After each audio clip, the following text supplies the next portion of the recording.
probar en mi equipo. Eh, Buenos días a todas y todos. Bienvenidos a le hemos llamado Seminario de Marxismos. En realidad es una revisión de los marxismos, ¿no? Si algún día quieren que lo hagamos más como seminario, con lecturas y este tipo de cosas, más lento, más recortado, ver algunos temas, bueno, a lo mejor lo hacemos, ¿no? Eh, pero andamos en una lectura del Capital, eh, que ya les decía ahorita que estamos a punto de terminar, y de hecho me voy como a la parte final de El Capital, ¿no? A la acumulación originaria. Ahorita vamos a situar la acumulación originaria, pero advirtiendo que nos falta prácticamente el verdadero cierre del capital o un posible cierre del capital. De hecho, no lo eligió Marx como cierre del capital, que es la cuestión de la ley de la acumulación capitalista, ¿no? Que es una parte central en este libro, ¿no? Eh, y lo veremos la próxima sesión que tengamos, ya como quien dice, para darle un cierre a esta lectura de el libro uno del Capital, ¿no? Entonces ya anunciaba yo que hay otros marxismos. Estaba pensando en Ernst Bloch, que ya lo tengo preparado, Principio Esperanza, eh, y su idea de aprender a soñar, ¿no? Utopías posibles, pero bueno, en fin, Walter Benjamin, y otros marxismos, ¿no? Tal vez una tercer vuelta a marxismos ecosocialistas, junto con ecofeminismos, etcétera, ¿no? Pero estamos entonces todavía en el libro uno, yéndome un poco a la última parte, en realidad penúltima parte, porque luego hay un breve capitulito con el que cierra el capital, un cierre un poco anticlimático, o quién sabe, vamos a ver, ¿no? Dejen ver si lo puedo hacer más grande. Ahí está, ¿no? Em, entonces, esta exposición, fíjense, vamos a hacer además otra cosa, ¿no? Esta exposición la he usado para una maestría en agroecología, territorio y soberanía alimentaria que tenemos en la Universidad Campesina Indígena en Red, en Puebla. Em, Entonces lo he usado, ¿no? Es esta parte, que de alguna manera no se va a reducir solo a irnos a esta parte del capital. Creo que si lo leemos así, nos vamos solo a esta partecita del capital, no entendemos la importancia que tiene esta parte para entender el capitalismo en nuestros días, porque andamos leyendo el capital justamente para eso, ¿no? Para ver qué pistas nos da para entender el mundo en el que vivimos, ¿no? Y el mundo en el que vivimos es el mundo de los colapsos, ¿no? Yo subrayo el colapso ecosocial, pero en realidad son varios los colapsos que estamos viviendo, ¿no? Uno de esos colapsos es el colapso del propio capitalismo, ¿no?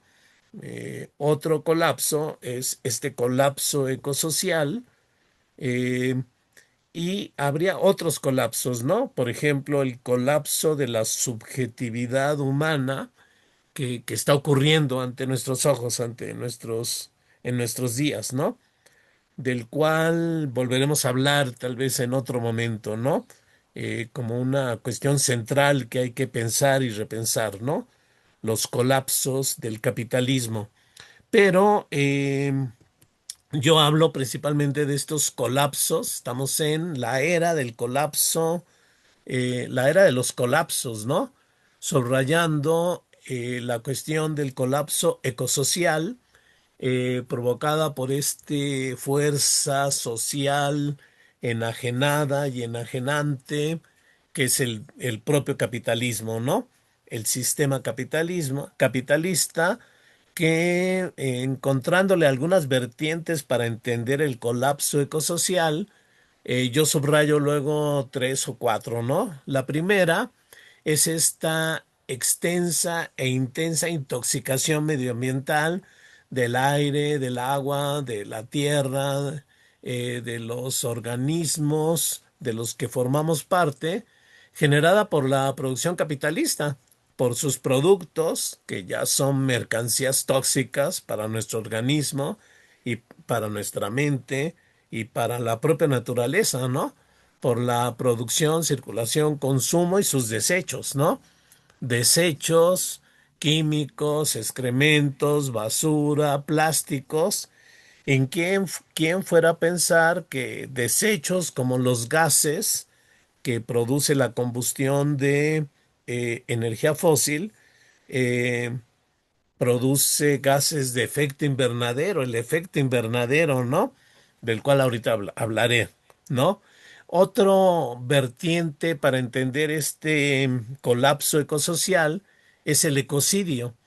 Luego digo, en, en un primer momento del pensamiento ecologista, cobramos conciencia de la intoxicación del medio ambiente, todavía muy antropocéntricos, centrados en el problema de la salud humana.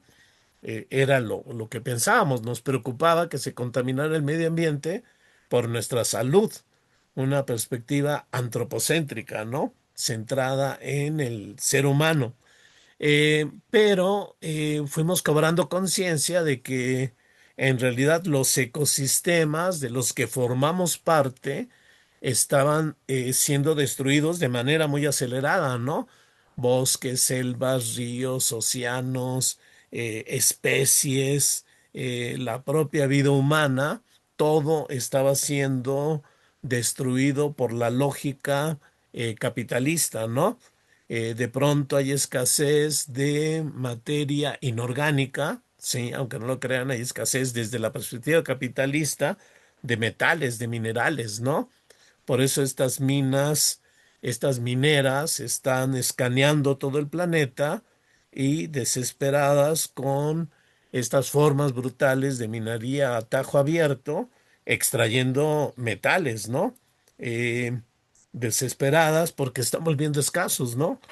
Como es escaso también materia orgánica, como el petróleo, ¿no? Petróleo también igual, las petroleras desesperadas con proyectos cada vez más locos, sacar el petróleo del fondo de los mares, el fracking y de este tipo de cosas, ¿no? Eh, con los riesgos gravísimos de contaminación y destrucción del medio ambiente, ¿no? Eh, pero también, por ejemplo, la sexta extinción masiva de la vida, ¿no? Se está ocurriendo ante nuestros ojos que las especies están desapareciendo, ¿no? Por ahí hay un cálculo de cuántas especies desaparecen al día, ¿no?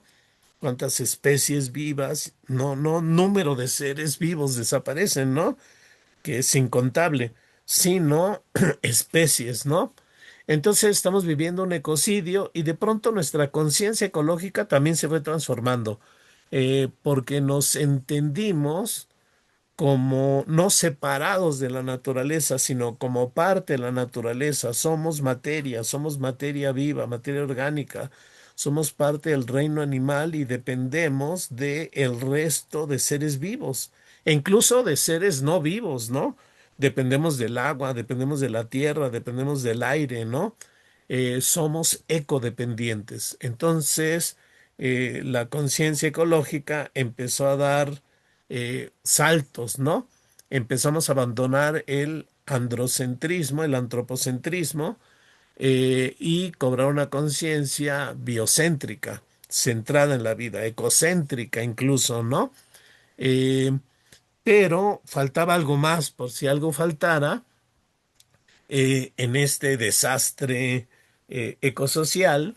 De pronto se nos reveló esto a finales del siglo pasado, que los gases que emitían las industrias usando y los automóviles, y luego descubrimos que también los gases que emiten las granjas de animales, el metano, son gases de efecto invernadero, ¿no?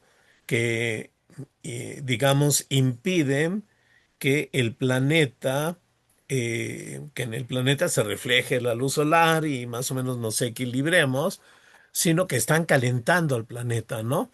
Hay una tendencia global de aumento de la temperatura planetaria, que a lo mejor alguien dice que rico el solecito y el calorcito, pero el problema es que puede aumentar a puntos o ha aumentado a puntos que ya está provocando desastres climáticos, ¿no?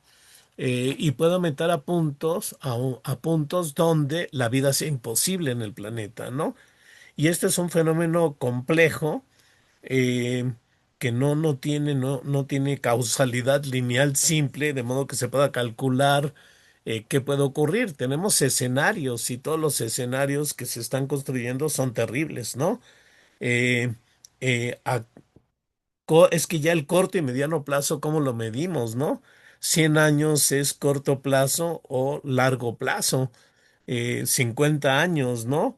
No sabemos, pero estamos expuestos a saltos en el aumento de la temperatura, ¿no? De hecho, lo hemos pasado, ¿no? Se calculaba llegar al 1.5 que no debíamos de rebasar, eh, que podía ocurrir en 10 años, ¿no? Bueno, pues ya lo rebasamos, ¿no? Ya estamos arriba del 1.5, que se nos advertía que iba a ser terrible y sí está siendo terrible, pero lo más terrible es que sigue aumentando el calentamiento global del planeta, ¿no? Eh, por cierto, las eras de la Tierra, las eras geológicas, se miden por cambios climáticos, ¿no?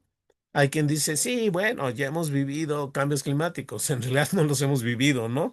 Solo hemos vivido bajo un clima que ya desapareció, se llamaba el Holoceno, eh, bendito Holoceno, que ya desapareció.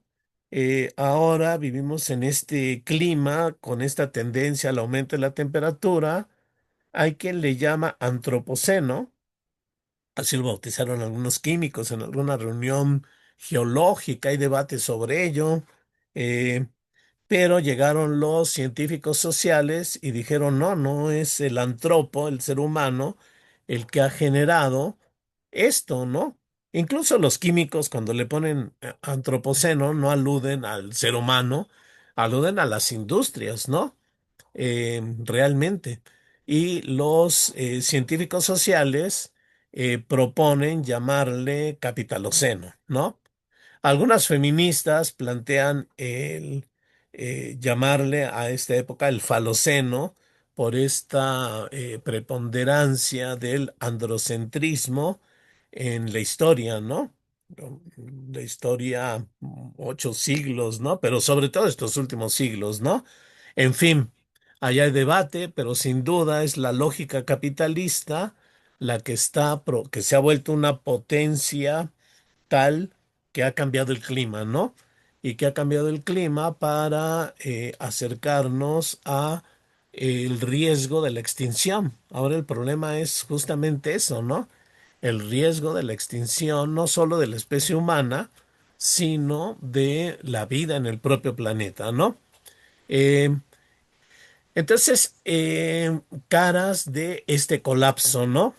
Otra cara es, y cada vez lo vamos a ver más, la generalizada crisis de escasez de todo, ¿no? Ya hay crisis energética, ¿no? De combustibles fósiles, de energía, hay crisis de agua potable, de escasez de agua, escasez de tierra, escasez de metales, escasez de alimentos saludables, escasez de trabajo, de derechos, de paz mundial en estas disputas interimperialistas, escasez de espacios democráticos, ¿no? Escasez de futuro para las nuevas generaciones, ¿no? O sea, un mundo terrible. en el que estamos avanzando. Eh, y eh, estamos en esta fase, ¿no? Esta era de los colapsos que está exhibiendo el capitalismo, su cara más bárbara, esta conversión de las fuerzas productivas en fuerzas destructivas, que puede definir propiamente los límites históricos de un sistema, de un modo de producción, como alguna vez apunta el propio Marx, ¿no? Cuando las fuerzas productivas se vuelven fuerzas destructivas, se requiere un cambio del modo de producción, ¿no? Evidentemente. Eh, y en ese sentido, en esta idea de un colapso ecosocial, volver al campo, mirar al campo, pero mirarlo para revalorizar la importancia del campo, del modo comunitario de vida rural, de su probada capacidad de gestionar y equilibrar el metabolismo de la sociedad con la naturaleza, ¿no? Volver la mirada a los pueblos campesinos y originarios y las luchas ecosociales, ¿no? Tendencialmente anticapitalistas, ¿no? Con una perspectiva materialista, terrenal, naturalista, inmanente, ¿no? Conjuntada con la de un materialismo histórico, un materialismo ecológico, para apostar justamente eh, a una civilización, a una nueva civilización postcapitalista, ecosocialista, ecofeminista, que tenga su base en el regreso a la tierra, en el regreso al campo, en el regreso a modos de vida campesinos, ¿no? De, de eso se trata, ¿no? Ver la cuestión esta de la acumulación originaria, pero con esta perspectiva, ¿no? Con esta perspectiva de que ya hay una alternativa civilizatoria al colapso del capitalismo, siempre y cuando bajemos a la tierra, siempre y cuando miremos al campo, ¿no?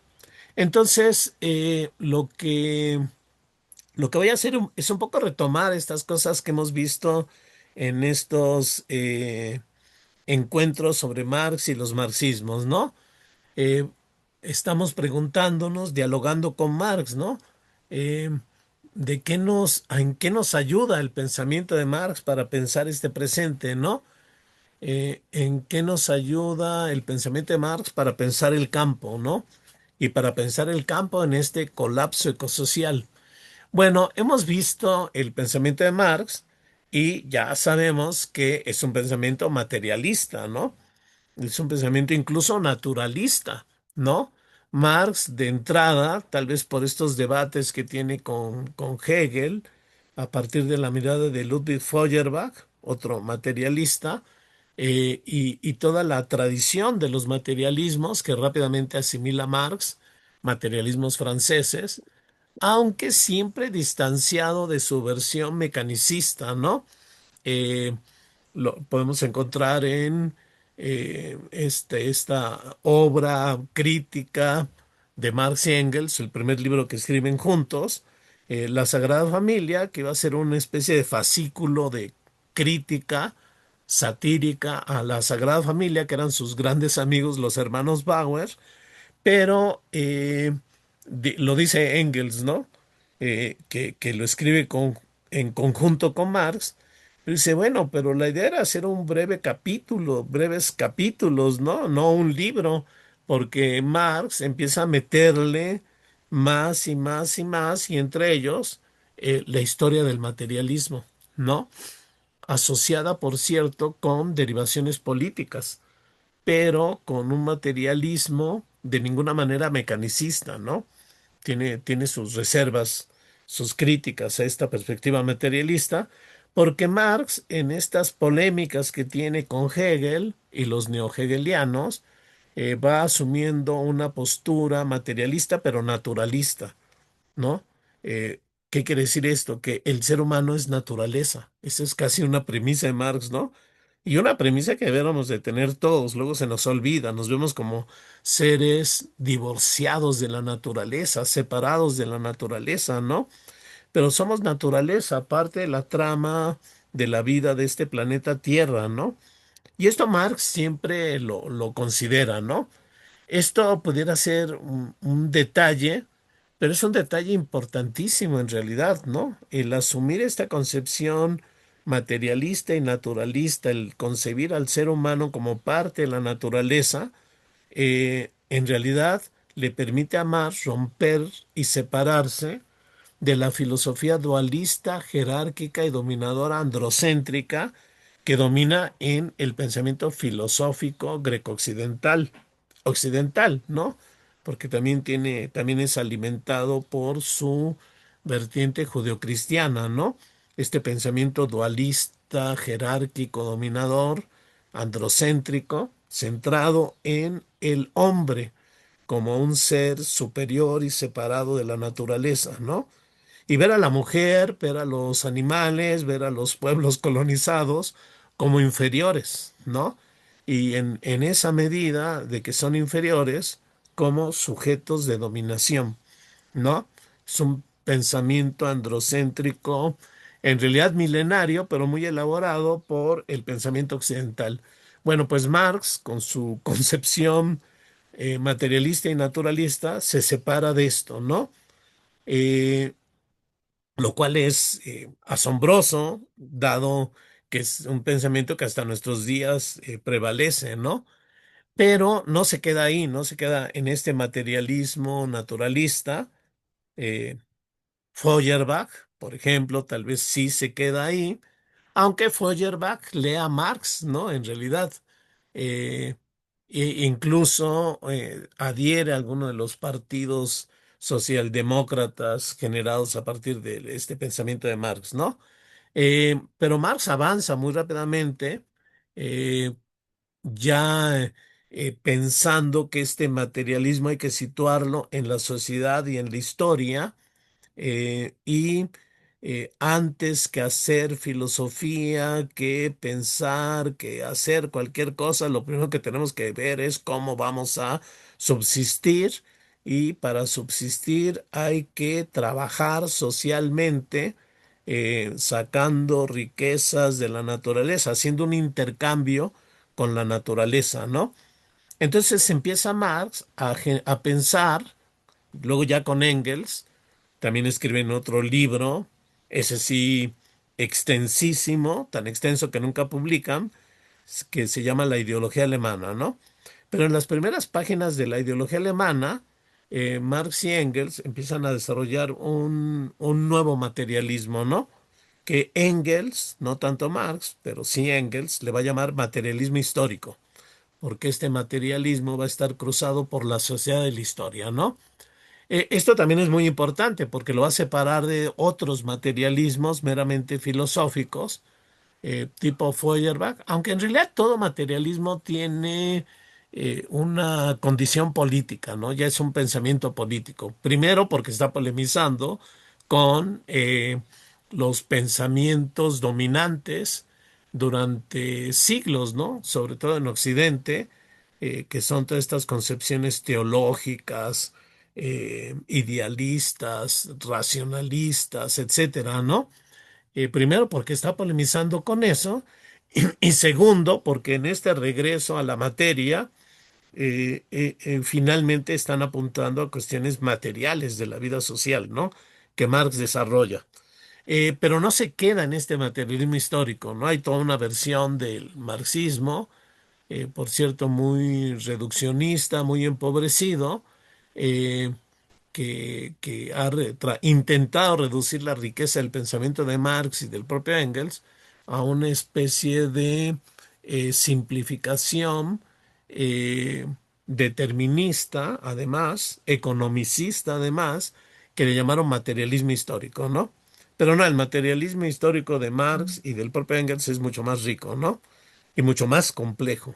Tan complejo que el propio Marx pensando ya en el proyecto de la crítica de la economía política, avanza a examinar con más detalle la relación eh, del trabajo social con la naturaleza, ¿no? Descubre la categoría de metabolismo social leyendo a químicos inorgánicos de la época y lo pone en el centro de su pensamiento, porque lo que está viendo Marx con el problema de la fertilidad de la tierra es el agotamiento de la fertilidad de la tierra, pero también lo que ya va a llamar la fractura, la ruptura con el metabolismo social. Algo está fallando en el metabolismo social en el capitalismo, ¿no?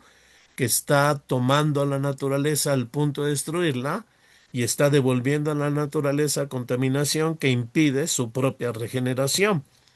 Entonces, su materialismo no solo es naturalista, no solo es histórico, sino que es ecológico, ¿no? Vamos a checarlo. Pero esto lo descubre en realidad con otro gran proyecto que, inacabado de Marx, que es la crítica de la economía política, ¿no?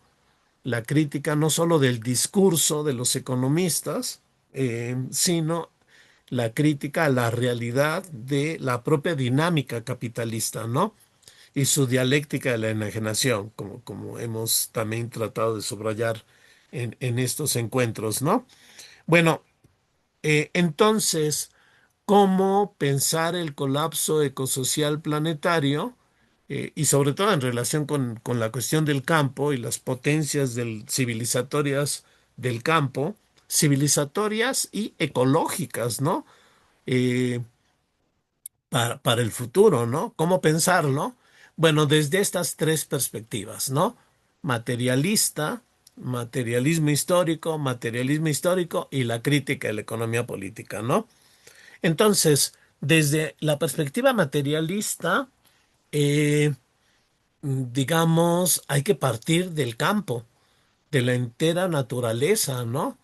Porque el campo es materia inorgánica y orgánica, biótica y abiótica. El campo es vida diversificada y evolucionada. El campo es la base material de toda forma de vida y de la propia vida humana, que se afirma y se reproduce socialmente gracias al trabajo social que media esta relación metabólica necesaria con la naturaleza. Este tomar materia, energía, procesarla, convertirla en bienes con valor de uso, circularla, consumirla y luego excretarla. Esto es parte no solo de la vida social. Todo ser vivo establece una relación metabólica con la naturaleza, ¿no? Igualmente toma materia, energía para eh, subsistir, procesarla y excretar, ¿no? Eh, entonces, vamos a regresar sobre esto del campo, ¿no?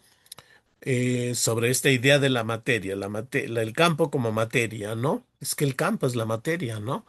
Pero en todo caso es una materia, ¿sí? Que se ha establecido una relación con los seres humanos necesaria por el trabajo social, ¿no? Pero el trabajo social también se ha diversificado, ¿no?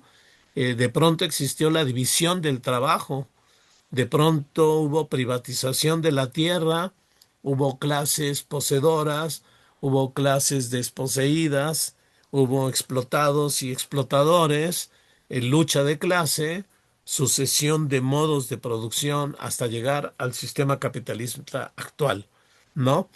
Vamos a checar eso también. Y como les decía, también vamos a tomar la perspectiva del materialismo ecológico, ¿no? Vamos a recuperar, ya hemos en estos encuentros, le hemos dado dos vueltas al marxismo ecológico derivado de Marx, ¿no?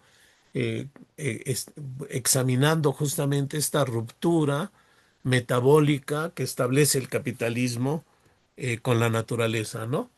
Pero además vamos a tomar en cuenta la crítica de la economía política. Vamos a buscar en el Capital, libro uno, dónde están los campesinos y francamente casi no están, ¿no? Están hasta el final, prácticamente en el penúltimo capítulo, ¿no? El de la acumulación originaria del capitalismo, ¿no? Ahí van a estar. Sí, sí están, pero hasta el final, ¿no? Eh, y en realidad es un capítulo, es una parte muy importante para entender lo que está ocurriendo en nuestros días, ¿no? Yo ahora ando pensando en el capital como con tres focos, ¿no? Uno, toda esta cuestión del dinero, la mercancía y los fetichismos. El segundo es la cuestión de la explotación, ¿no? Plusvalía absoluta y sobre todo plusvalía relativa, que está ligado con la cuestión de la aplicación de la ciencia y la tecnología para el desarrollo industrial, ¿no? Con todas las implicaciones que tiene, ¿no? Y el tercer foco es el de la acumulación originaria, ¿no? Para entender el capitalismo en nuestros días, ¿no? Pero avancemos un poco más, ¿no? E incluso de esto tal vez ya no hable, ¿no? Pero en realidad la historia de México, sí, la historia de México, toda la historia de México se ha definido por las luchas de los pueblos originarios, de los campesinos, ante estos procesos de acumulación originaria y de despojo hasta nuestros días, ¿no? Entonces, empecemos con el campo es materia, ¿no? Ahí está la materia, por cierto, ¿no? Ahí están los átomos, ahí está la tierra, bosques, los maravillosos árboles, las plantas, todo este reino. Ahí están los insectos, las aves, los mamíferos, los ríos. Ahí están las ciudades también. Son materia también, ¿no?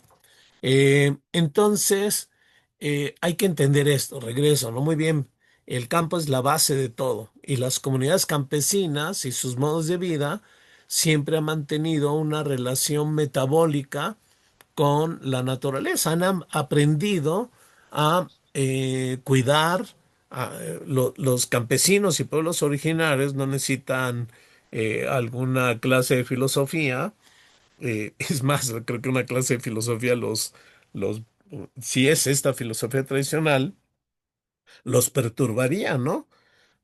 A menos que sea una clase materialista, naturalista, que son muy extrañas, por cierto, ¿no? Yo creo que en mi carrera de filosofía nunca tuve una, ¿no? Eh, los materialistas fueron excluidos del currículum de la carrera de filosofía, ¿no? Por eso mis camaradas filósofos, la mayoría de ellos son platónicos, aristotélicos, teológicos, extraños seres que han perdido la materialidad, no sé por qué, por la propia carrera, ¿no? Pero los campesinos no, los campesinos saben que son materia, que saben que la naturaleza es su madre, que son, dependen de ella, que tienen que cuidar a la naturaleza, ¿no? Y lo han hecho, lo han aprendido, ¿no? Para ellos el campo, sí, el campo es su territorio, el campo es su identidad, es su vida, ¿no? Pero tienen conciencia de que el campo eh, son los ríos, ¿no? Son los bosques y están entrelazados, son ecosistemas, ¿no? El campo es eso, ¿no? Naturaleza, ecosistemas diversos con materiales bióticos y abióticos, ¿no? Entrelazados, es la propia trama de la vida de este planeta simbiótico, ¿no? No en competencia, por cierto, ¿no? En ayuda mutua. Todas las especies cooperan entre sí para lograr equilibrios, ¿no? Eh, son procesos donde se interrelaciona lo vivo y lo no vivo y logran equilibrios y desequilibrios, ¿de acuerdo? Pero que logran reequilibrarse en un todo conectado, inter y ecodependiente, ¿no? El campo, hay que pensar el campo de esta manera, ¿no? El campo es la madre tierra, dicen los campesinos, ¿no? El campo es la Gaia ecosistémica, dicen los ecologistas, ¿no? Resiliente y en equilibrio dinámico, ¿no? Que viene, por cierto, de la materia de estrellas que explotaron hace millones de años, porque es en las estrellas donde se forjan los elementos que nos constituyen, ¿no? Eh, recuerden que en un principio lo único que hay es hidrógeno, ¿no? Pero ¿de dónde vienen todo carbono, oxígeno, todos estos otros elementos? Vienen de estas fábricas de elementos constituidas por aglomeraciones de hidrógeno con masas enormes que generan una fuerza gravitacional tan fuerte que hace que los electrones de un átomo pasen a otro, generando explosiones nucleares, como sabemos. ¿Dónde existen esas cosas? Se llaman estrellas, son los soles. Y en los soles se forman los elementos que han estado, que explotaron, que nos constituyen. Somos polvo literalmente de estrellas, hay que recordarlo. Tenemos un elemento cósmico entre nosotros, ¿no? Somos seres cósmicos, estamos ligados no solo a la Tierra, sino a todo el cosmos, ¿no? Bueno, también dirían los astrónomos, ¿no? El campo, entonces, es materia, dicen los filósofos, ¿no? Compuestos inorgánicos y orgánicos que se hacen complejos hasta capaces de sacar copias de sí mismos, ¿no? De tomar materia y energía para subsistir, excretar, evolucionar simbióticamente en un entramado con el resto de los seres naturales, ¿no? Dicen los biólogos, ¿no? Dicen los ecologistas, ¿no? El campo, que es tierra, que es la tierra misma, que gira alrededor de esta estrella que llamamos Sol, recibe de ella su energía solar, la cual es procesada por esos maravillosos seres vivos que son las plantas, ¿no? Que vuelven, por cierto, eh, hacen más vida y más energía con la fotosíntesis, ¿no? Asimilando y fijando dióxido de carbono, liberando oxígeno a una atmósfera que permite esta biodiversidad de la que formamos parte los humanos, ¿no? Que no somos más que una comunidad biótica más, ¿no? Entre las diversas comunidades de seres vivos interrelacionadas simbióticamente, ¿no? No somos el ser vivo más importante, eh, pero más importante en qué perspectiva, ¿no? Más importante para la vida. Bueno, pues incluso hay elementos no vivos más importantes para la vida, como el agua, ¿no? O el aire con oxígeno, ¿no? Eh, o las plantas, ¿no? Por supuesto. También los microorganismos que descomponen la materia, ¿no? ¿En qué sentido? No, en ningún sentido. Somos una comunidad biótica más. Sí, tiene alguna peculiaridad. La peculiaridad que tiene, por lo menos para mí, es que yo soy parte de esa forma de vida y me interesa, sí me interesa que esta forma de vida persevere en su ser, ¿no? Y en algún momento incluso despliegue todas las potencialidades que encierra este ser vivo que somos nosotros, ¿no? Pero el campo es la tierra, es la vida, es la naturaleza, es materia, materia entendida en este sentido, ¿no? Entonces, yo digo, hay que entender así el campo, ¿no? Como tierra, como naturaleza, como este planeta, como Gaia, habitado por seres humanos y principalmente por milenios, por pueblos comunitarios campesinos que volvieron su territorio trabajado y significado culturalmente, ¿no? Ese es su territorio, no es, para ellos no es mera materia, ¿no? Para ellos no es mera naturaleza, eh, es su propia vida, porque ellos son parte de la vida, ¿no? Son parte de esos ríos, de esos campos, de esos cerros, ¿no? Y ellos saben que son hijos entonces de la madre tierra, dadora de la vida, y asumen, lo han asumido durante milenios, la responsabilidad ética de resguardarla, cuidarla y defenderla. Lección campesina, lección de pueblos originarios, ¿no? Que yo creo que hay que retomar, ¿no? Entonces, muy bien, materialismo naturalista, ¿no? Materialismo histórico, ¿no? Eh, Ocurre que en esta necesaria relación metabólica que los humanos tienen que establecer con el campo, lo hacen a través del trabajo social, pero en este trabajo social van ocurriendo cosas raras, extrañas, como que alguien diga que esta tierra es mía, ¿no?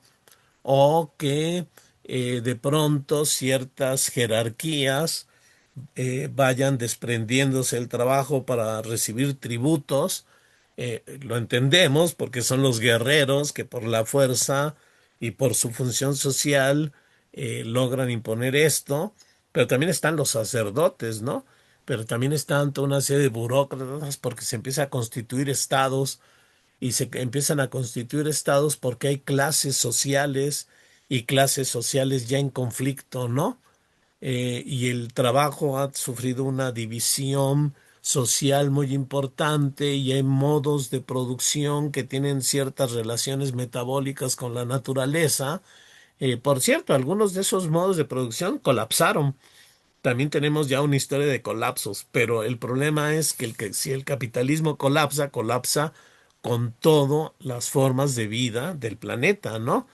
Pero, en fin, de pronto tenemos historia, ¿no?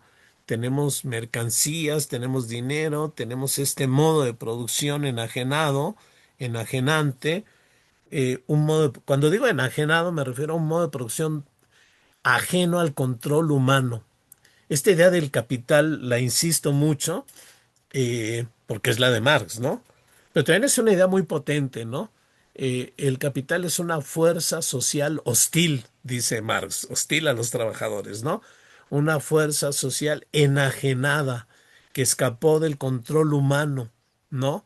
Enajenada, que se autonomizó de la propia sociedad y funciona automáticamente buscando explotar el trabajo y a la naturaleza para extraer plusvalía y volverla ganancia dineraria. Eso es el capital para Marx, ¿no? Y esto aparece en la historia también, ¿no? Eh, Aparece en la historia donde eh, tenemos una enajenación de la naturaleza que ha provocado, por el capitalismo, que ha provocado, que está provocando este colapso ecosocial en curso que estamos padeciendo, ¿no? Eh, entonces, ahora Marx lo vio, Marx, como les decía, de pronto examinando el problema de la fertilidad de la tierra, mete la cuestión del metabolismo social y lo piensa, se detiene a pensarlo, dice, a ver, pensemos, o sea, muy bien, nos relacionamos con la naturaleza, con este trabajo social y cómo se da esta relación, pues hay una apropiación de las fuerzas naturales, de la materia y la energía, hay una producción de bienes, en principio bienes con valor de uso, útiles, hay una transformación de las condiciones naturales, se circulan los bienes, se consumen los bienes y se excretan desechos y contaminación, materia y energía degradada, ¿no? Eh, Esto lo dice Marx así, que por ahí en un párrafo, ¿no? También lo va a decir este Víctor Toledo, ahorita vamos a hablar de Víctor Toledo, ¿no? Esto lo subraya mucho este libro que por ahí examinamos también, el de John Bellamy Foster, La ecología de Marx, ¿no? Ahí está una parte de lo que dice Marx, ¿no? El proceso de trabajo es una actividad orientada a un fin, el de la producción de valores de uso, apropiación de lo natural para las necesidades humanas, condición general del metabolismo entre el hombre y la naturaleza, eterna condición natural de la vida humana y por tanto independiente de toda forma de esa vida y común, por lo contrario, a todas sus formas de sociedad. La naturaleza es condición natural de la vida humana, condición general del metabolismo entre el hombre y la naturaleza. Y por cierto, dice Marx, y se inserta dentro del metabolismo universal de la naturaleza, porque la naturaleza no solo metaboliza con los seres humanos, está metabolizando con otras especies vivas, ¿no? Eh, entonces, Marx lo coloca, agarra esta idea de metabolismo, eh, pero lo contrasta con el capitalismo y descubre que el capitalismo lo que está haciendo es fracturar esta relación, este intercambio metabólico, ¿no? Sí. Y esta brecha, fractura, ruptura del metabolismo, sociedad-naturaleza, eh, está generando toda una serie de crisis. Se manifiesta de muchas maneras, ahorita las veremos rápidamente una, pero se manifiesta como destrucción, miseria y contaminación. ¿no? Eh, e incluso la cuestión de la insostenibilidad de un sistema que está destruyendo a la naturaleza, agotándola, ¿no? Entonces, ya veremos esto. Esto lo plantea en varias partes de su obra, ¿no? En el Capital, ¿no? Veíamos cómo lo plantea claramente en este capítulo donde examina el proceso de producción y el proceso de valorización, ¿no? Son dos procesos diferentes. El proceso de producción, donde destaca este metabolismo, pero cómo este metabolismo está roto por el proceso de valorización del capital, que lo único que quiere es que el valor se valorice, que la inversión del dinero en la producción de mercancías se vuelva dinero incrementado, ¿no? Entonces, lo hemos, lo checamos en alguna otra ocasión, esto del Bellamy Foster y todo esto que destaca de la ecología de Marx, ¿no? Pero ahí está, sin duda, ¿no? Es asombroso porque habíamos leído a Marx, pero no habíamos focalizado la atención de la cuestión ecológica, ¿no? No son atisbos ecológicos, ¿no?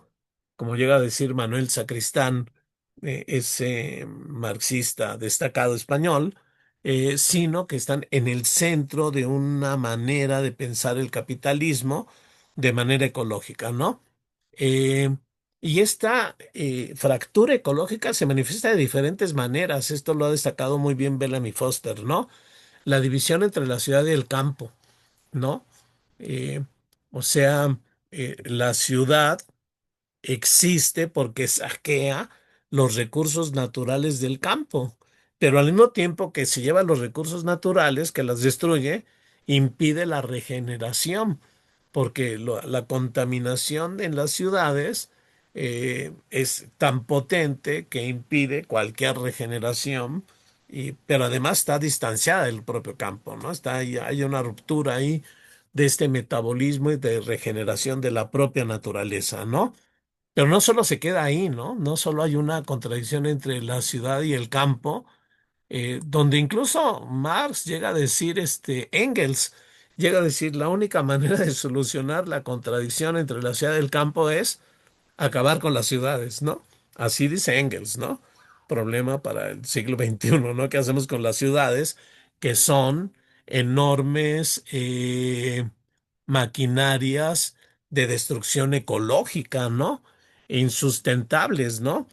Yo ya estoy pensando cómo voy a huir de esta ciudad, ¿no? Aunque me intriga mucho eh, ver también cómo va a colapsar los centros urbanos, ¿no?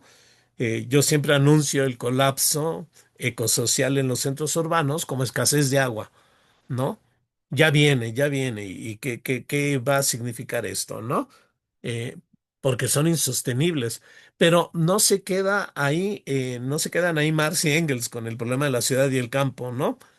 También la contradicción entre los imperios y las colonias, porque los imperios saquean los recursos de las propias colonias, ¿no? El extractivismo brutal que implica no solo que se llevan las riquezas, los bienes naturales, sino la destrucción de eh, las condiciones naturales, ¿no? De la propia naturaleza, ¿no? Entonces, todo esto lo van pensando y lo van pensando en términos de la insostenibilidad del propio capitalismo, el capitalismo como insustentable ecológicamente, ¿no? Para usar esta categoría que luego se usó, ¿no? Entonces, una fractura metabólica no sustentable ecológicamente, ¿no? Así eso van avanzando este pensamiento de Marx. Ubicámoslo en el siglo XIX, eh, pero sí está vislumbrando esto, ¿no? Por ahí Saito, también pensador marxista ecológico, incluso ha destacado eh, elementos de Marx, digamos, pensando el cambio climático, pero el cambio climático regional, o sea, no, nunca tiene una visión de un cambio climático como el que ocurre, ¿no? Global, planetario, ¿no? Pero sí, está muy atento a este tipo de cosas, ¿no? Y la perspectiva de Marx, les digo, es otra cosa, ¿no? Dice esto, ¿no? Está en el libro tercero del Capital, ¿no? De pronto Marx tiene esta especie de vislumbres, ¿no? No solo está criticando y denunciando el capitalismo, sino que de pronto levanta la mirada y dice, mirada desde una formación socioeconómica superior, o sea, está pensando en el comunismo, ¿no? O en el futuro, ¿no? A ver, veamos que el hombre llegó a algo superior al capitalismo, ¿no? eh, cómo vemos el pasado, ¿no? La propiedad privada de la tierra en manos de determinados individuos parecerá tan absurdo como la propiedad privada que un hombre posea de otros hombres. O sea, la propiedad de la tierra será tan absurda como la esclavitud en un mundo futuro, ¿no? Ni siquiera una sociedad o nación entera, ni el conjunto de todas las sociedades que existen simultáneamente son propietarias de la tierra. ¡Wow! ¿No? Son simplemente sus posesores, los que intercambian metabólicamente con la naturaleza, con la tierra, son sus beneficiarios. Muy bien, pero además, no solo se queda en esto, ¿no? Y tienen que legarla en un estado mejorado a las generaciones que le suceden, como buenos padres de familia, a los hijos, heredar, ¿no? Entonces, aquí hay una visión, eh, digamos, de la relación con la naturaleza, a veces difícil de comprender porque Marx se coloca más allá del capitalismo, ¿no? Bueno, ya vimos marxismos ecológicos, ¿no?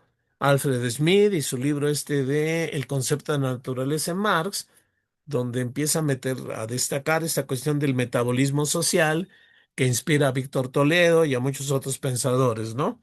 También está James O'Connor, que está en el extremo izquierdo inferior, que tiene también reflexiones muy importantes, ¿no? Eh, este libro extraordinario que se llama Causas Naturales, ¿no? También pensando la crisis ecosocial que provoca el capitalismo, ¿no? Eh, en fin, ya los examinamos algunos de estos y vimos otros, ¿no? Vimos los ecosocialismos marxistas de la Cuarta Internacional, Lewis, Daniel Tanuro, que están ahí a la izquierda, Bellamy Foster, allá arriba a la derecha, Saito, ese que parece niño, que ha sido todo un éxito planteando esta cuestión de, eh, fíjense qué mala traducción a ese libro, La naturaleza contra el capital es al revés, ¿no? Es el capital contra la naturaleza. En realidad el libro no se llama así, ¿no? Le pusieron un título así, ¿no? Ahora, eh, muy bien, materialismo histórico, materialismo ecológico. Bueno, ¿y qué tal si los juntamos?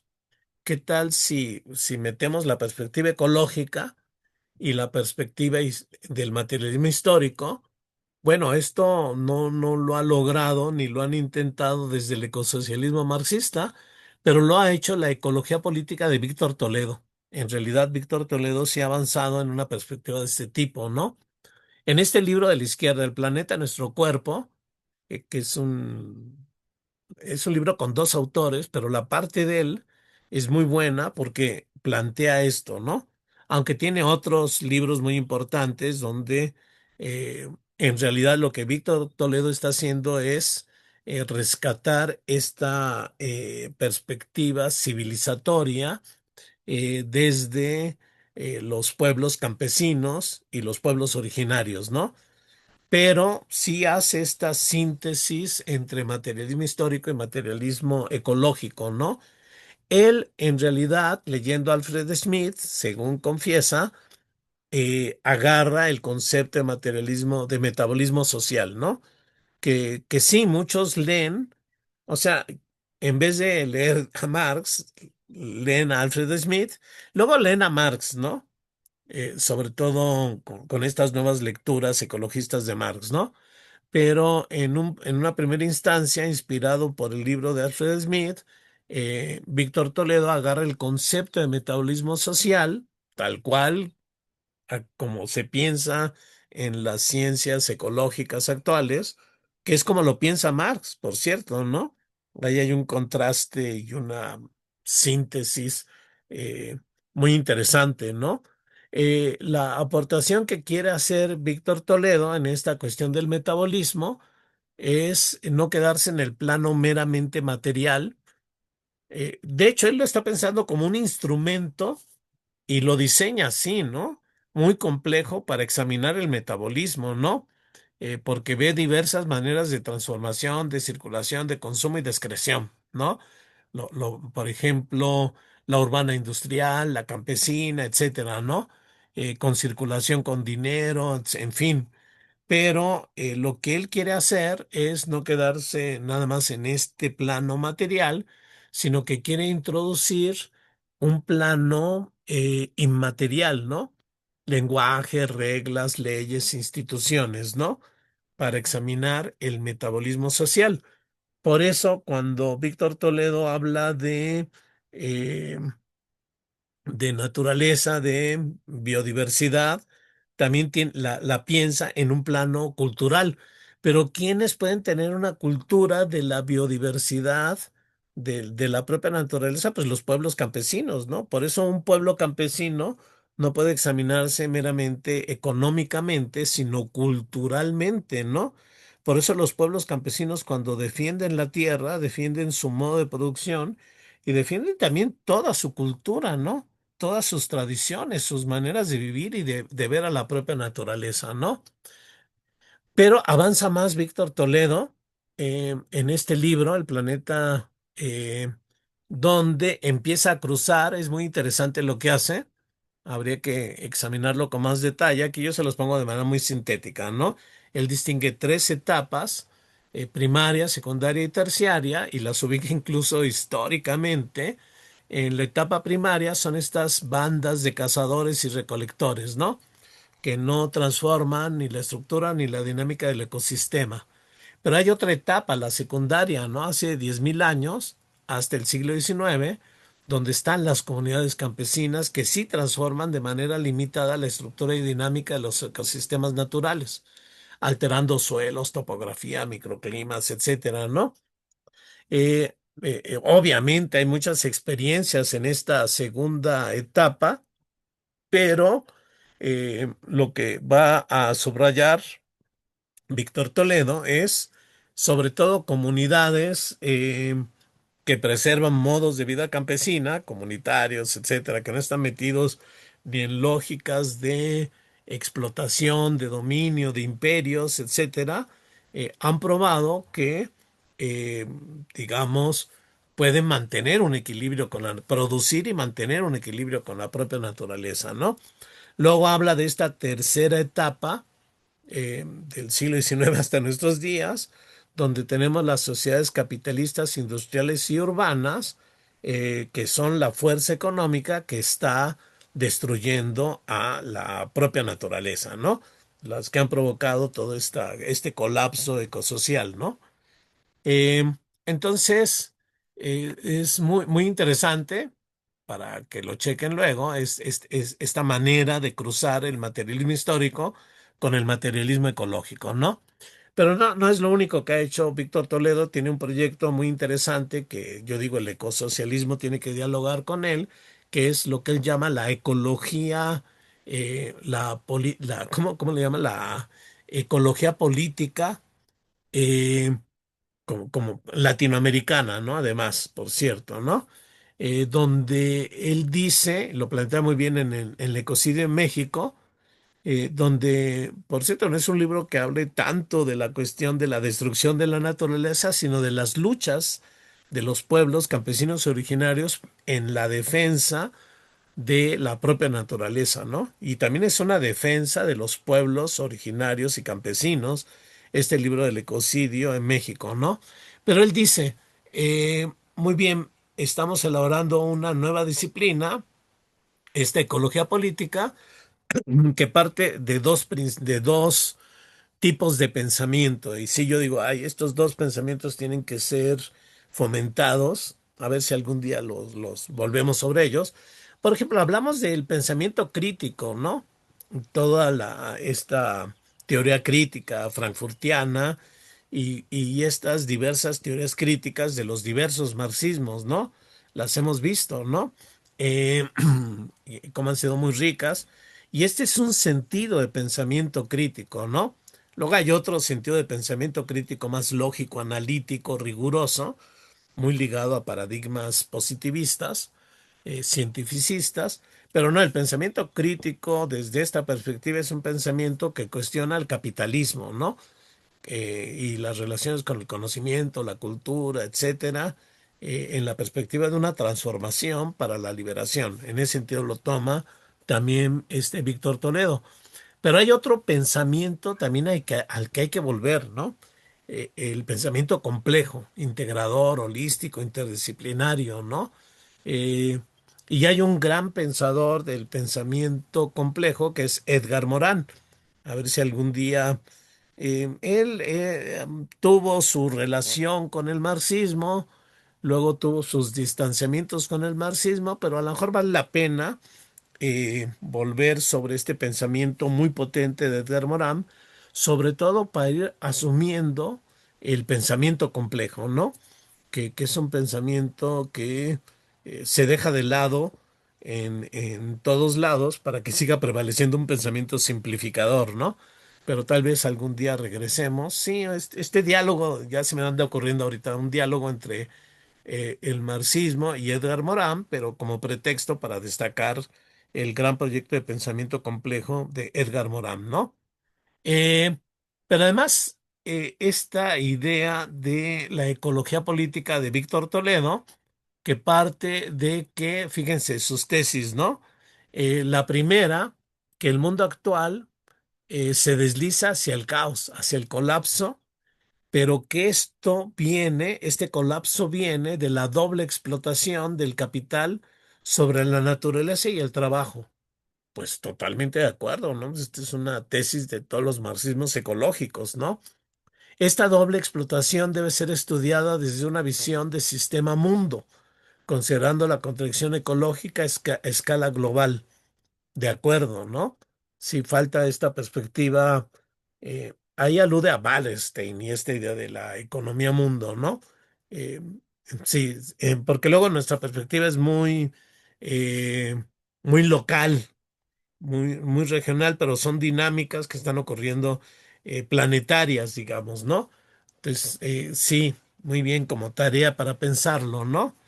Y la tercera, que me parece crucial, es que el mundo moderno basado en el capitalismo, la tecnociencia, el petróleo y otros combustibles fósiles, el individualismo, la competencia, la ficción democrática y una ideología del progreso y desarrollo, lejos de procrear un mundo en equilibrio, está llevando a la especie humana, los seres vivos y a todo el ecosistema hacia un estado caótico, ¿no?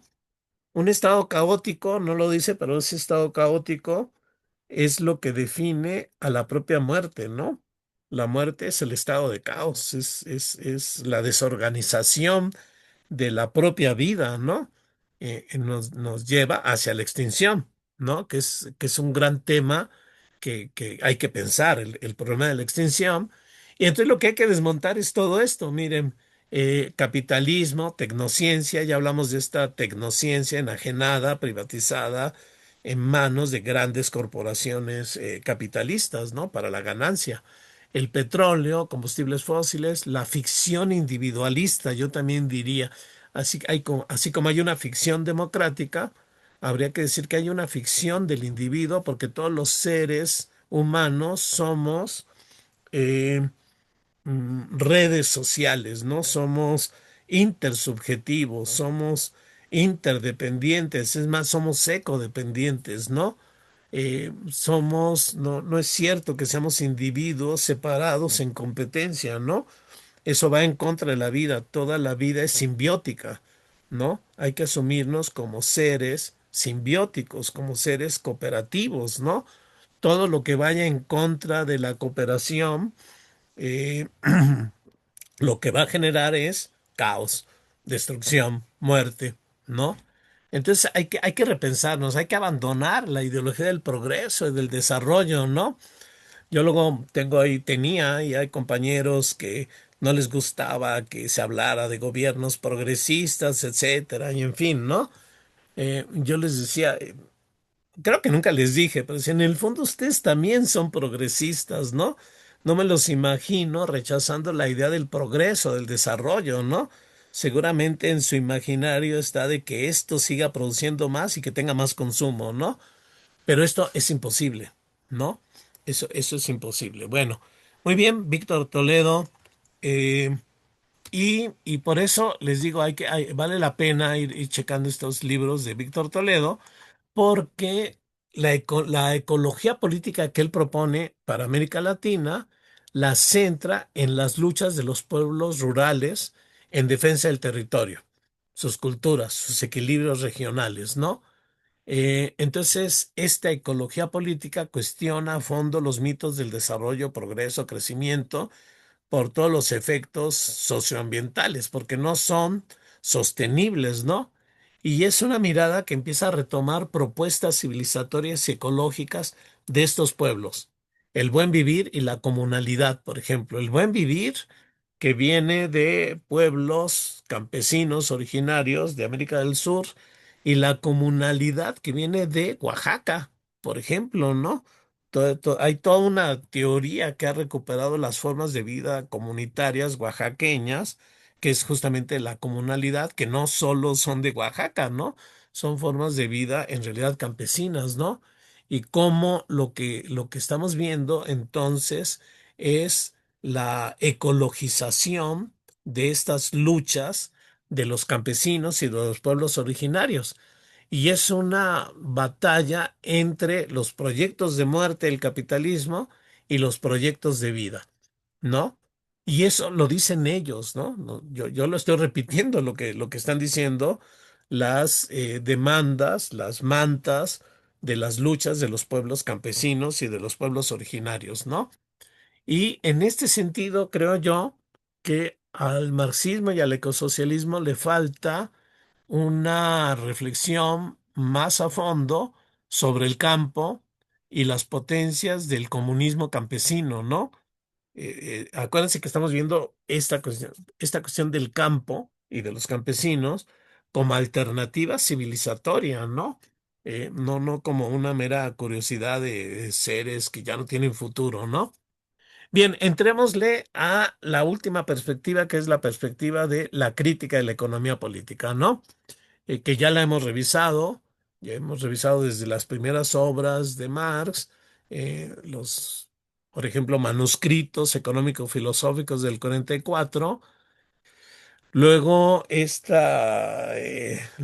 la Sagrada Familia, donde vemos claramente este materialismo de Marx, la ideología alemana, donde está el materialismo histórico y estos desarrollos, esta apuesta política por la revolución de 1848, que es una revolución fracasada, y el regreso de Marx a su proyecto de la crítica no terminada de la economía política, ¿no?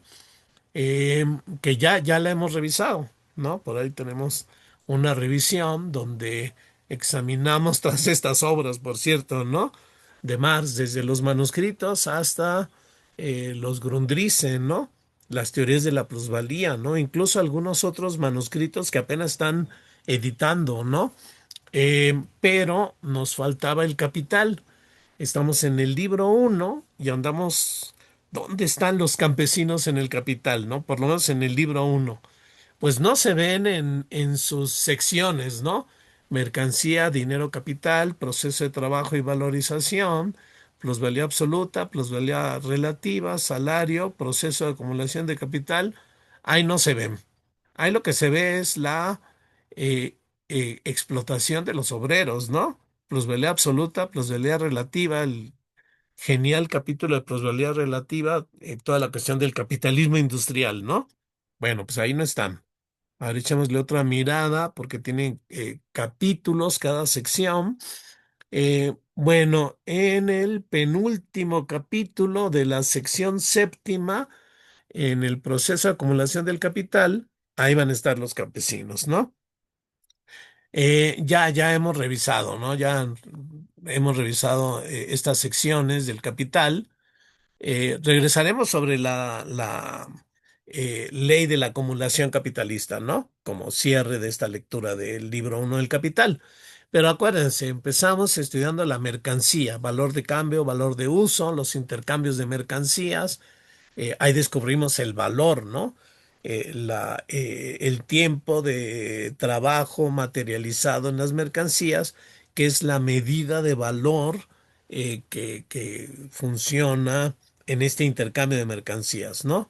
Eh, pero luego también vimos los fetichismos, pero vimos que con el capitalismo, la circulación de las mercancías, donde, por cierto, circulando las mercancías, descubrimos una mercancía peculiar que sirve para medir el valor de las mercancías, que es el dinero. Pero cuando aparece el dinero, propiamente con el capitalismo, empieza a girar esta circulación de mercancías de otro modo. Se invierte dinero para producir mercancías, pero para obtener ganancia, dinero incrementado. La pregunta es, ¿de dónde viene la ganancia, no? Esta es, digamos, la pregunta que deja en la primera sección. En la segunda sección la empieza a contestar, ¿no? En realidad, ¿no? Donde está viendo esta transformación de la circulación de mercancías, ¿no? Mercancía, dinero, mercancía, mero intercambio mercantil, pero ya dinero, mercancía, dinero incrementado ya es la fórmula del capital. Esa es la fórmula del capital. ¿De dónde viene el dinero incrementado? Bueno, de la tercera hasta la sexta sección es donde Marx va a dar solución a ese problema. ¿De dónde viene? Pues de la plusvalía, de que el capital compra fuerza de trabajo con un salario, pero esa fuerza de trabajo tiene la peculiaridad de producir no solo mercancías con el valor equivalente al salario, sino más mercancías, un plusvalor, ¿no? Que queda en las propias mercancías. De ahí la urgencia del capital a vender la mercancía para que la ganancia se vuelva ganancia dineraria. Lo que nos va a explicar después de explicar esta mercancía ya al final, la séptima sección o las últimas secciones, la sexta sección, es que gran parte de esa plusvalía se reinvierte al capital, ¿no? De modo que el capital se reproduce, pero siempre en una escala más amplia. De ahí la dinámica siempre expansiva del capital, ¿no? Eh, y luego la ley de la acumulación capitalista, que es una ley de la explotación, eh, y una ley poblacional, por cierto. Ya está hablando en esta ley de la acumulación capitalista del despoblamiento del campo y la concentración de poblaciones en centros urbano-industriales para explotar la fuerza de trabajo, ¿no? Y al final, la llamada acumulación originaria, ¿no? Entonces ya lo vimos, la primera sección, eh, mercancía, dinero y estos intercambios, ¿no? Con sus fetichismos, ¿no? La segunda, eh, la fórmula general del capital, ya la vimos, dinero, mercancía, dinero incrementado. Y de dónde viene este dinero incrementado, la compraventa y la fuerza de trabajo, ¿no? Luego ya la plusvalía absoluta, que depende de la extensión de la jornada laboral. Y si aumenta la jornada laboral, pues aumenta la producción de plusvalía, ¿no? Pero hay un momento en el que el capital no puede extender la jornada de trabajo, la explotación, más allá de los límites de la propia vida humana, ¿no? De modo que hay una limitación de la jornada de trabajo y entonces lo que el capitalista hace es aumentar la fuerza productiva para que en menos tiempo pueda el obrero producir mercancías equivalentes al salario y el resto de la jornada de trabajo es plusvalía, ¿no? Más plusvalía en el mismo tiempo porque aumentó la fuerza productiva. Y ahí se mete con cosas súper interesantes, ¿no? el papel de la ciencia y la tecnología subordinados al capital, ¿no? Eh, y el desarrollo de la maquinaria, ¿no? De pronto esta visión del capital como un mecanismo automático que somete a los trabajadores, que los parcializa, ¿no? Un monstruo mecánico que genera monstruos porque los monstruos son los propios trabajadores parcializados, ¿no? Digamos, robotizados y cortados de sus dimensiones humanas, ¿no? En fin. Todo. Y cómo termina, por cierto, gran industria y agricultura termina subrayando los efectos ecológicos de la gran industria en el campo, ¿no? Este es un poco el cierre de este capítulo sobre la plusvalía relativa, el más importante, porque aquí está el capitalismo industrial propiamente, ¿no? Sobre todo en esta última parte, las maquinarias, ¿no? Eh, Luego viene estos otros capítulos un poco aclaratorios, ¿no? Plusvalía relativa y absoluta. Y ahí se mete más en examinar incluso detalles matemáticos y variaciones de este tipo de cosas. La cuestión del salario, los diversos tipos del salario. Y finalmente el cierre del capital, que es esta sección séptima, eh, la reproducción simple. El capital se reinvierte, pero se reinvierte en una escala cada vez más amplia, ¿no? De ahí que siempre sea una reproducción en una escala ampliada, ¿no? Y la ley general del capitalismo, y ahí está el capítulo 24, la llamada acumulación capitalista, ¿no? ¿Dónde están los campesinos? Bueno, en el capítulo 24, la llamada acumulación originaria, donde Marx va a explicar la tendencia capitalista de aniquilar al campesinado como propia de la dinámica capitalista, ¿no? Esto es la tendencia capitalista de aniquilar al campesinado. O sea, el capitalismo es una fuerza dirigida en contra de los campesinos, ¿no?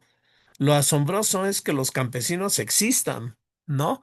Y si existen es porque han resistido a esta lógica del capital, ¿no? Eh, y va a explicar cómo la economía agraria se subordina al modo de producción capitalista, pero al mismo tiempo es trastocada, desgarrada y puesta al servicio del capital, su reproducción y acumulación. Entonces, Marx lo trata como lo hace él con todo este rigor, al mismo tiempo que analítico histórico, ¿no? Él agarra como ejemplo Inglaterra.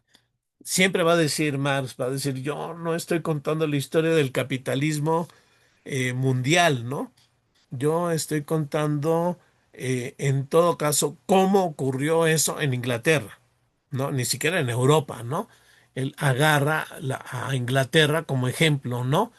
Y lo que va a explicar en esta, por cierto, esto de acumulación originaria es una especie de nombre que le da Marx, digamos, irónico, ¿no?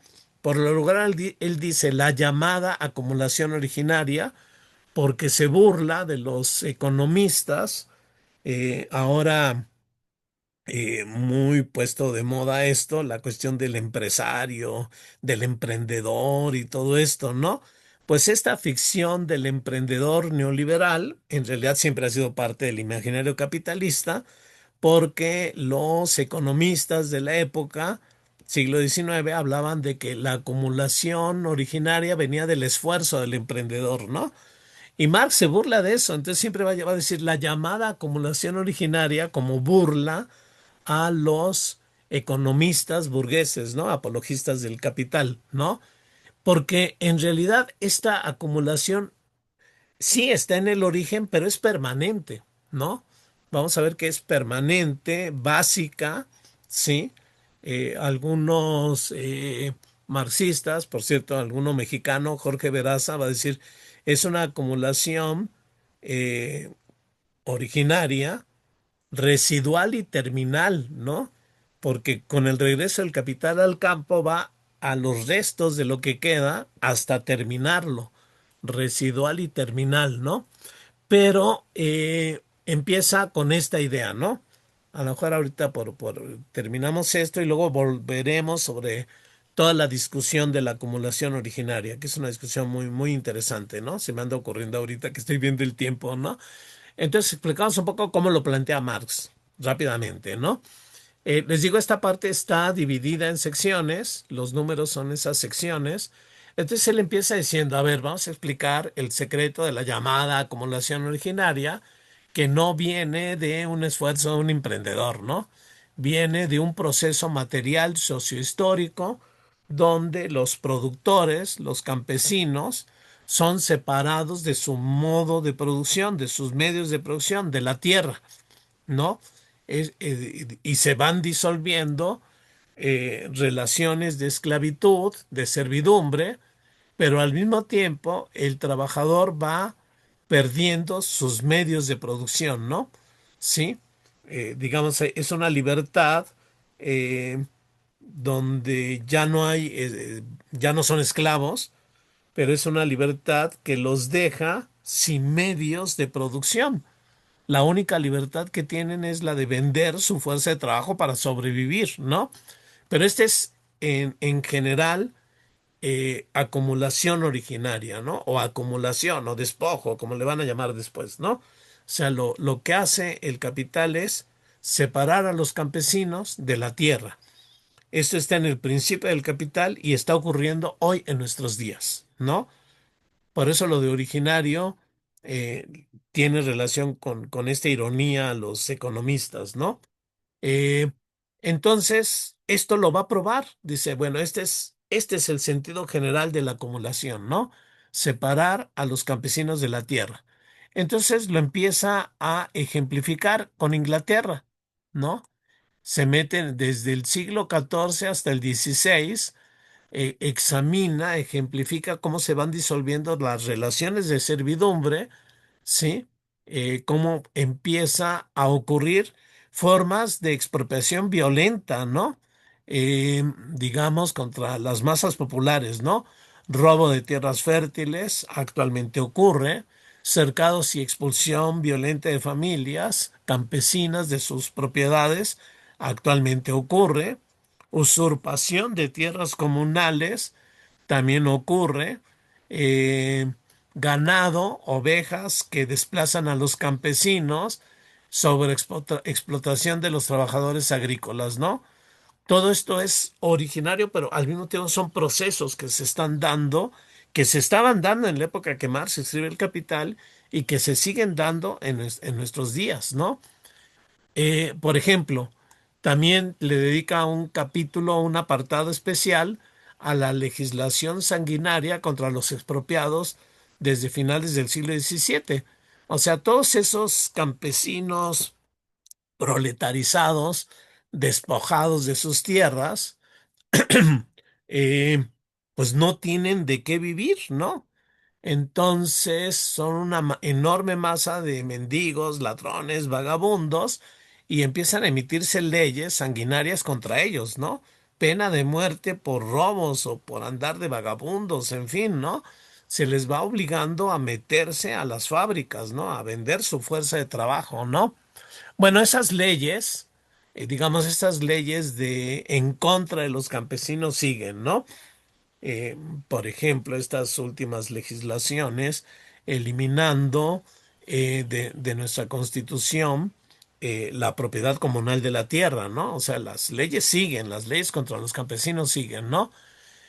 Y lo que sigue es justamente también el arrendatario capitalista, ¿no?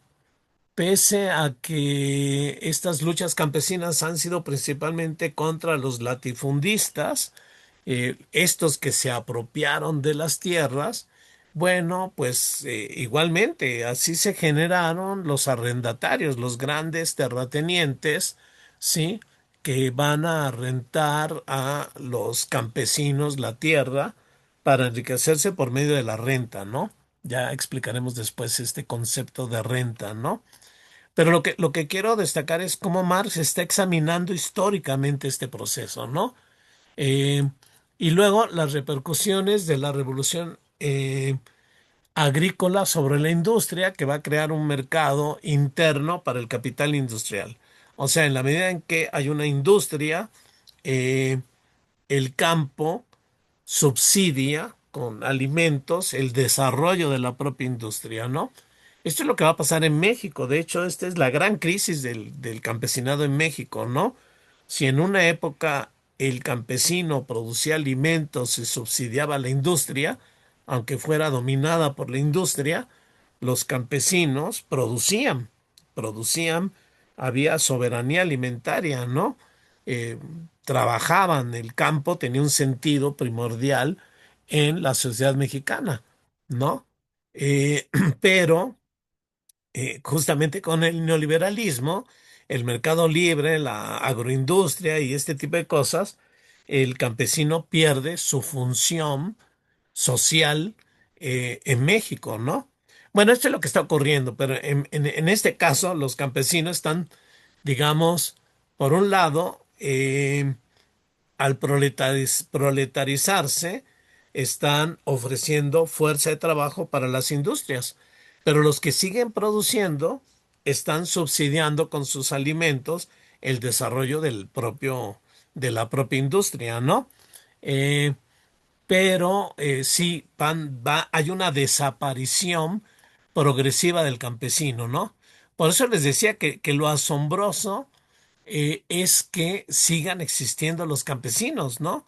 De hecho, hay mucho desprecio de los marxistas hacia los campesinos, ¿no? Es como los campesinos, ¿por qué existen, no?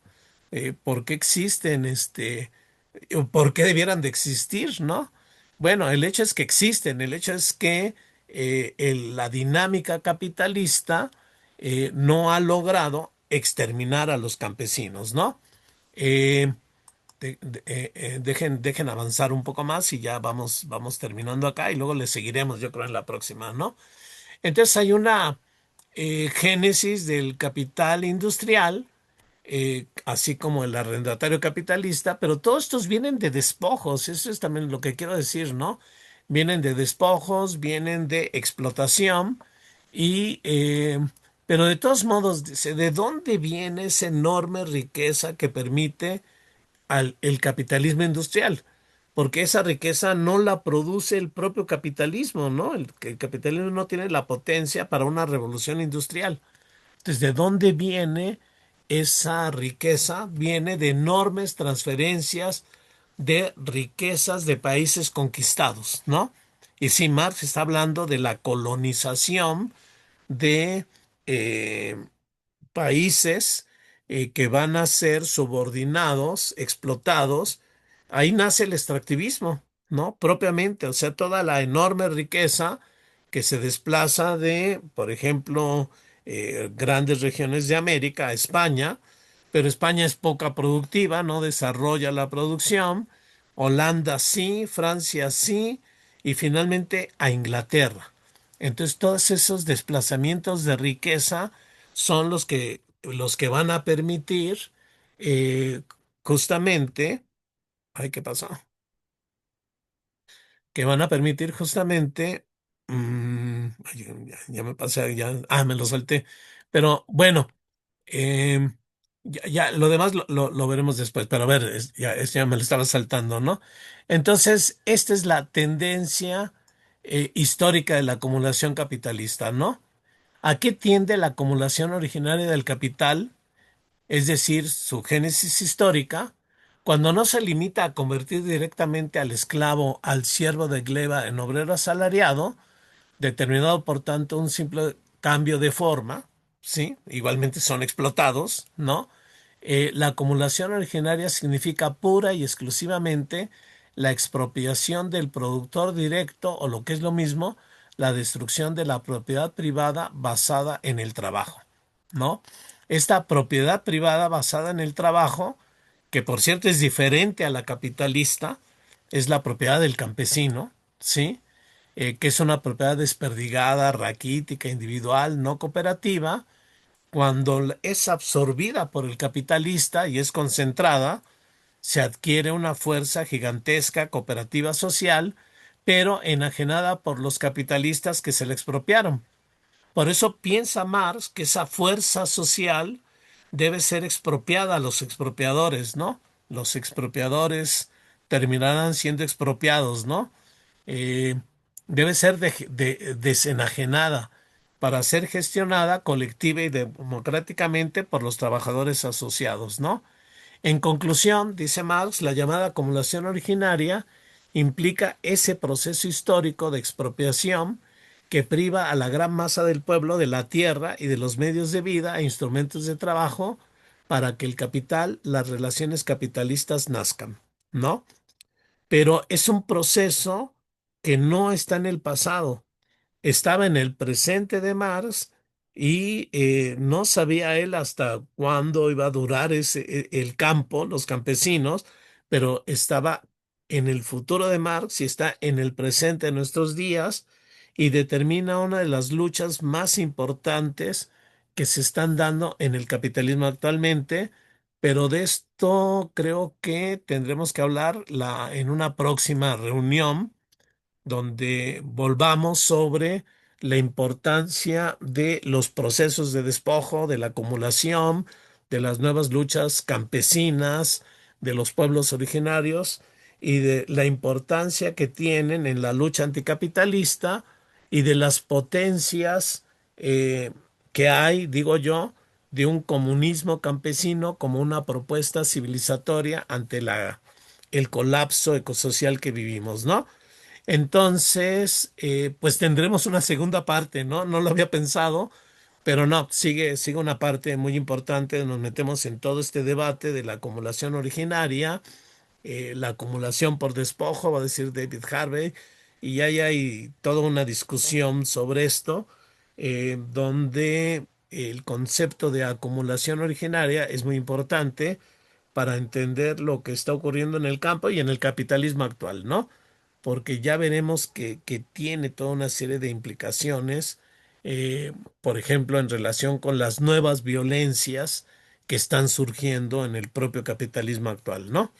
Pero lo dejo así, por si alguien quiere participar, hacer algún comentario. ¿Qué tal, Castor?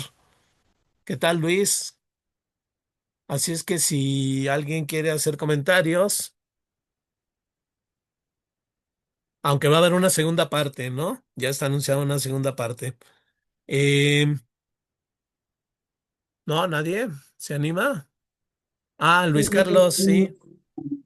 Hola Andrés. ¿Qué tal? Muchas gracias por la presentación, muy interesante. Y bueno, pues tendría muchas preguntas, pero ya por el tiempo creo que las voy a posponer. Nada más te quería pedir si nos podrías recomendar más fuentes sobre estos autores marxistas, ecológicos, ecosocialistas y demás. Cuando nos mostraste una diapositiva donde aparecía Saito, ahí aparecían otras personas Sí. y, y bueno, me imagino, yo por aquí apunté el título de Bellamy, uno de Schaff, creo, Adam Schaff, No, no. el de, ¿cómo se Schmidt. llama? Ah, Schmidt, ese, pues los de Toledo, el de Saito, pero me gustaría pedirte si nos puedes sugerir más títulos, más autores, bibliografía, pues, ¿no? Sí, Sobre. sí, cómo no. Gracias. Sí, muy bien. Castor. Hola, pues muy interesante. No la escuché todo, que ya sabes, siempre acá tratando de atender otros asuntos, pero sí, no, muy, muy buena.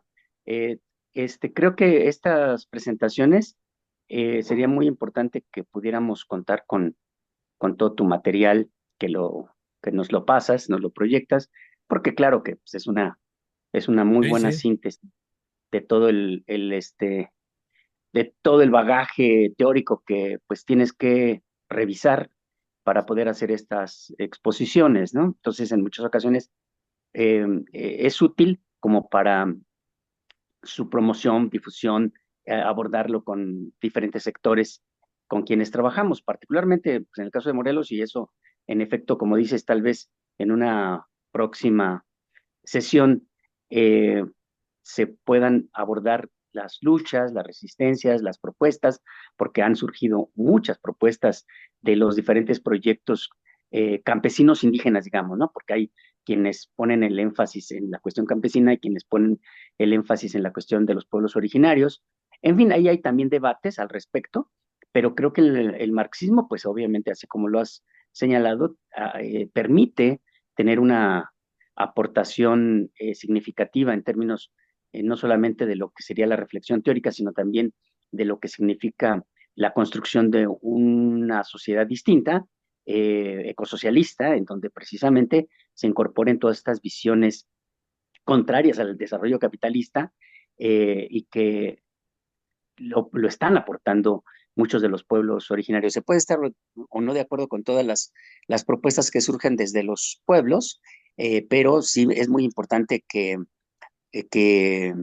podamos apreciarlos, valorarlos, analizarlos. Ya un poco señalabas tú la cuestión de los aportes, pues precisamente de Toledo, pues lo desarrollaste, pero creo que también actualmente hay otros autores, algunos de ellos cercanos al marxismo, no necesariamente marxistas, pero sí muy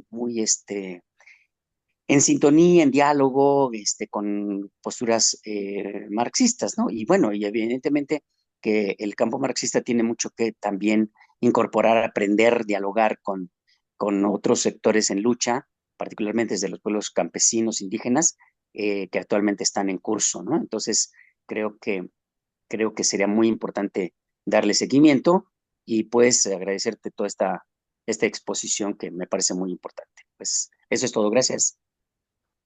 Ah, no, muchas gracias a ti, Castor. Sí, va a haber una segunda parte donde vamos a meternos ya en esta discusión de la acumulación y sobre todo las luchas, ¿no? Y estos diálogos, estas maneras eh, de darle una perspectiva, un horizonte anticapitalista, postcapitalista a las propias luchas campesinas, ¿no? Que yo creo que sí hay que dialogar con ellas eh, en esta perspectiva de enriquecer estas luchas, ¿no? En realidad, esto es parte de un libro, a ver si luego te lo mando. Creo que alguna vez se los mandé. Había una propuesta de una escuelas campesinas con una organización campesina. Habíamos hecho un pacto sobre ello, no sé si te acuerdas. Entonces yo alguna vez les propuse hace unos años, oigan, miren, aquí está para que hagamos porque lo pensé así en esa perspectiva de curso, que ahora lo ando dando aquí en agroecología, pero esa era la perspectiva de que fuera una